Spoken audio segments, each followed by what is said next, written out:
Subscribe now and press the bell icon. Never miss an update. Good morning. तो चलिए मैं आज exam में आने वाला जो 2 नंबर का क्वेश्चन है उसी को मैं आज 7 क्वेश्चन बता रहा हूँ, क्योंकि आप लोगों को हम पहले भी बता चुके हैं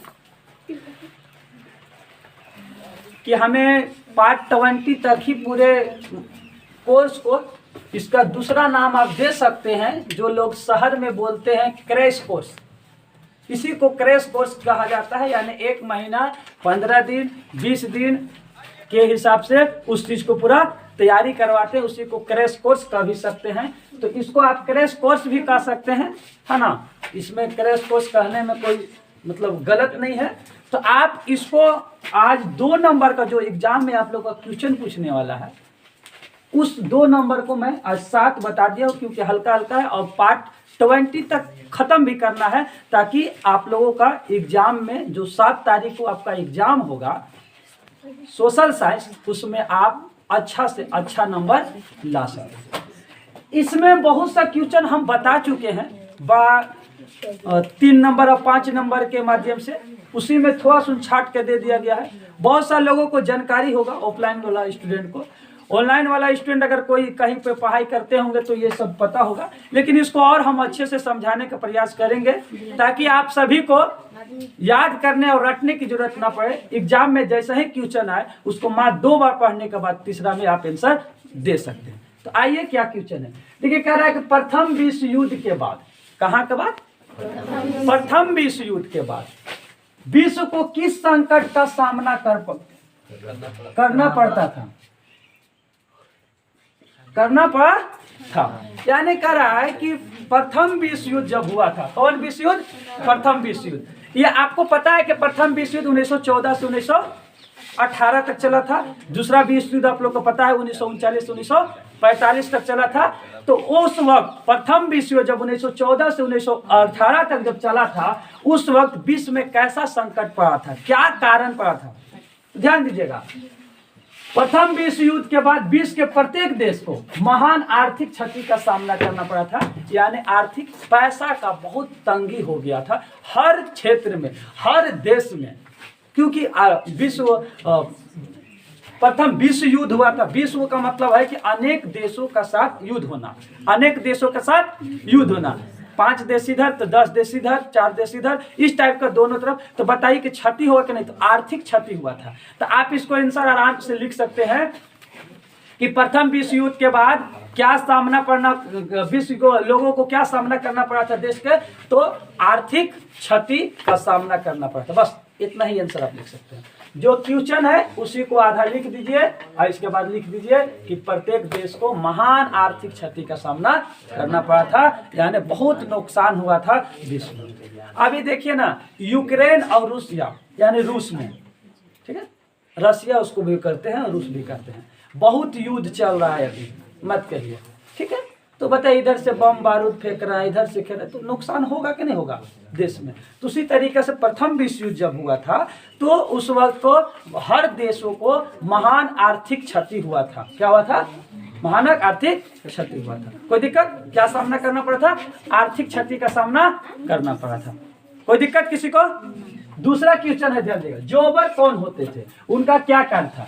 तो देखिए, जोबर पुराने लोग होते थे। पहले हम इसको समझा दें, इसके बाद अपने मन से समझा देंगे। जोबर कोई पुराना और विश्वस्त कर्मचारी होता था। यानी कह रहा है कि जोबर जो थे, जोबर एक नाम था, वो जो पुराना कर्मचारी, बहुत जैसे 5 साल 7 साल 10 साल तक काम किया हुआ और विश्वता यानी विश्वास वाला कर्मचारी था। वो अपने गांव से लोगों को लाता था और उन्हें शहर में बसने के लिए सहायता करता था। क्या करता था? शहर में बसने के लिए क्या करता? सहायता। मतलब बहुत दिनों तक काम किया हुआ कर्मचारी, और वो क्या करता कि गांव में अपना जाता और लोगों को, मजदूर को लाकर और किसी चीज में नौकरी लगा देता, किसी चीज में कर्मचारी ये वो करता, और इसके बाद उसे शहर में बसने का क्या करता? मदद करता। ठीक है, जैसे अब शहर में काम करेगा तो शहर में नहीं रहेगा, और मान लीजिए कि हम देखें वहां से आके आ गए तो यहाँ बस गए। तो उसी टाइप पे क्या था कि जोबर था, वो क्या था, उनका काम था शहर में लोगों को बसाना, काम देना, है ना। और जोबर कर्मचारी जो विश्वता था, यानी कोई कंपनी का विश्वास वाला था, है ना, बहुत पुराना था, उन लोगों का वो क्या है कि अपने गांव में जाता, लोगों को मजदूरी या किसी भी प्रकार को लाकर और उसे शहर में बसा देता। उसी को हम क्या कहते थे, जोबर कहते हैं। अभी मुंशीगिरी कह सकते हैं, ठेकेदार कह सकते हैं, है ना। तो देखिएगा कि जब मुंशी किसको बनाता है, मुंशी किसको बनाता है पता है आपको, है ना। मुंशी उसी व्यक्ति को बनाता है जो व्यक्ति विश्वास वाला होता है कि हमारा ये काम करेगा। क्या करेगा, काम करेगा, ये अच्छे से कोई घपला उपला नहीं करेगा, कोई धोखा उखा नहीं देगा, तो उसको क्या बनाते हैं, मुंशीगिरी। उसी तरीका से उस वक्त को जोबर कहते थे। क्या कहते थे, जोबर कहते थे। कोई दिक्कत, दूसरा भी समझ में आ गया होगा। जोबर किसे कहते हैं, पुराना कर्मचारी जो विश्वास है, वो अपने गांवों से लेबर लाकर शहरों में बसाने का काम देने का काम करते थे, उसे हम क्या कहते हैं। कोई दिक्कत, आगे देखिए, जीवाश्म ऊर्जा का दो उदाहरण दे। किस चीज का, जीवाश्म। तो जीवाश्म ऊर्जा का दो उदाहरण, कोयला और पेट्रोलियम। कोयला और पेट्रोलियम, ये जीवाश्म ऊर्जा का दो उदाहरण है। ठीक है, कोई दिक्कत इसको। अब देखिएगा, अब समझिएगा इसको सबसे ज्यादा। किसी दो राष्ट्रीय राजनीतिक दल का नाम बताइए। किसी दो राष्ट्रीय राजनीतिक दल का नाम बताएं। किसी दो राष्ट्रीय राजनीतिक दल का नाम बताइए। देखिए, राष्ट्रीय राजनीतिक दल, राष्ट्रीय राजनीतिक दल आप आंख मूंद के दे सकते हैं, इसमें थोड़ा सा कंफ्यूज लग रहा होगा। राष्ट्रीय राजनीतिक दल यानी पूरा नेशनल में, यानी पूरे भारत में छाया हुआ हो, हर राज्य में चुनाव लड़ सकता है, हर जगह पे लड़ सकता है, उसे हम राष्ट्रीय कहते हैं। तो दो का आप आराम से एक का नाम है बीजेपी, एक का नाम है कांग्रेस, और उसी को हम लोग हिंदी में बोलते हैं भारतीय जनता दल, या इसको भारतीय जनता पार्टी भी कह सकते हैं, भारतीय कांग्रेस पार्टी, भारतीय जनता कांग्रेस दल, है ना। या इसको आप एकदम शॉर्टकट में कह सकते हैं, भारतीय जनता दल को होता है बीजेपी, भारतीय जनता पार्टी, और कांग्रेस को INC, इंडियन नेशनल कांग्रेस, और इसी को दूसरा नाम दे सकते हैं खाली कांग्रेस। कोई दिक्कत, समझ में आ गया।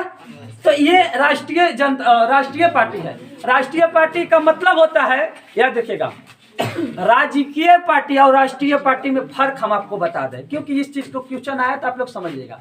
राजकीय पार्टी का मतलब सिर्फ अपने राज्य में ही चुनाव लड़ सकता है और दूसरे राज्य में नहीं, ठीक है। और राष्ट्रीय पार्टी पूरे अपने नेशनल यानी अपने राज्य के देश के किसी भी राज्य में चुनाव लड़ सकते हैं। अभी देखिए, यूपी में चुनाव हुआ, गोवा में चुनाव हो रहा है, अनेक प्रकार का चुनाव हो रहा है। तो ये सब क्या है, कांग्रेस और बीजेपी हर राज्य में चुनाव लड़ने का लड़ते हैं, क्योंकि उनका राष्ट्रीय पार्टी है। तो जिसका राष्ट्रीय पार्टी होता है वो देश के कोई कोना में चुनाव लड़ सकता है, और जिसका राजकीय पार्टी है वो किसी देश के हर कोना में नहीं लड़ सकता, किसी राज्य में वो चुनाव लड़ सकता है। तो आपसे क्या क्वेश्चन पूछा है कि बताइए किसी दो राष्ट्रीय राजनीतिक दल का नाम, तो बीजेपी और कांग्रेस, इसको हिंदी में लिख सकते हैं भारतीय जनता दल और भारतीय कांग्रेस। कोई दिक्कत, आइए तीसरा समझ में, चौथा समझ में आ गया होगा। पांचवा आते हैं हम आप लोगों को, राजनीतिक दलों के समक्ष वंशवाद की चुनौती क्या है। वंशवाद, देखिए ये बहुत अच्छा क्वेश्चन है, ध्यान दीजिएगा आप लोग, एग्जाम में भी काम देगा और वैसे भी काम देगा। राजनीतिक दलों के समक्ष, किसके समक्ष, राजनीतिक दलों का समक्ष वंशवाद की चुनौती बहुत है। वंश मतलब खानदान की चुनौती बहुत है। क्या चीज का, वंश मतलब क्या होता है, खानदान। तो खानदान के सबसे ज्यादा चुनौती होता है। क्या होता है इसके बाद समझा देते हैं हम इसको, इसके बाद हम अपने से समझा देंगे। राजनीतिक दलों के अधिकार नेता राजनीति में ऊंचे ऊंचे पदों पर अपने करीबी रिश्तेदारों और नजदीकी सदस्यों को स्थान देते हैं। क्या करते हैं, जो राजनीतिक दल के जो नेता रहते, पार्टी रहता है, वो सबसे पहले अपना करीबी जो होता है, अपना रिश्तेदारी जो होता है, उसी को ऊंचा पद देता है। कौन पद देता है, ऊंचा पद देता है ना, जिसके कारण कई बार अनुभवी लोग ऊंचे पदों पर पहुंच जाते हैं। यानी नॉलेज है या नहीं है उससे मतलब नहीं है, हमारा रिलेशन का है ना, तो हम उसको क्या कर देते हैं, ऊंचा पद दे देते हैं। राजनीतिक दल में यही वंशवाद की वजह से चुनौती का सामना करना पड़ता है। अभी देख लीजिए ना, एक बात बता रहे हूँ, जैसे आ जाइए बिहार में, आ जाइए लालू यादव है ना, उनका बेटा मुख्यमंत्री तेजस्वी यादव, आ जाइए यूपी में चले जाइए है ना, क्या इसको बोलते हैं, मुलायम सिंह, उनका बेटा अखिलेश यादव। आप आ जाइए झारखंड में, आ जाइए झारखंड में देखिए वंशवाद में शिबू सोरेन के बेटा हेमंत सोरेन। तो ये क्या है कि ये अपने हैं। तो कोई भी राजनीतिक दल में अक्सर चीज क्या होता है कि अपने नजदीकी और रिश्तेदारे को ही ऊंचे पद पे दे देते हैं, और कुछ कुछ क्या होता है कि ऊंचे पद पे देने के बाद क्या होता है कि किसी चीज को उसके बारे में जानकारी ही नहीं रहता है। क्या रहता है? जानकारी नहीं रहता है, जिसके वजह से चुनौती का सामना करना पड़ता है, मुसीबत का सामना करना पड़ता है। अच्छा एक चीज है, इसी पर एक थोड़ा सा देहाती भाषा में आप लोग से कुछ क्वेश्चन पूछते हैं। अगर बताइए आप लोग में किसी एक को सरकारी नौकरी लग गया, क्या लग गया? सरकारी नौकरी लग गया, और आपके घर में अगर एक उससे भी ज्यादा ऊंचा पद पर अगर नौकरी लगने वाला है और एक ही का सीट खाली है, तो आप किसको नौकरी दीजिएगा? किसको देखिएगा? है ना, लड़का लोग को अगर होगा तो देखेगा कि अरे पत्नी जी तो खाली है, चलो पत्नी की नौकरी दे देते हैं, अरे पैसा कम से कम तो आएगा ना, है ना। अगर बेटा है तो बेटा को नौकरी दे देगा, आए पैसा के चलते और ऊंचा पद पे मेरा रहे। इसी की वजह से राजनीतिक दल में भी यही होता है कि अपने लोगों को दे देते हैं, वो जानकारी उनके पास ज्ञान है या नहीं है उससे मतलब नहीं है, उनको अपना करीबी लोगों को ही ऊंचे पद दे देते हैं। बात सुनेगा? इसके वजह से राजनीतिक दलों को समक्ष वंशवाद की चुनौती का सामना करना पड़ता है, नॉलेज होता नहीं है और ऊंचे पद पे बैठ जाते हैं। कोई दिक्कत समझ में आ गया होगा? छठा देखिएगा, पांचवा समझ में, छठा देखिएगा, वाणिज्यिक बैंक से क्या तात्पर्य? वाणिज्यिक बैंक क्या कहते हैं?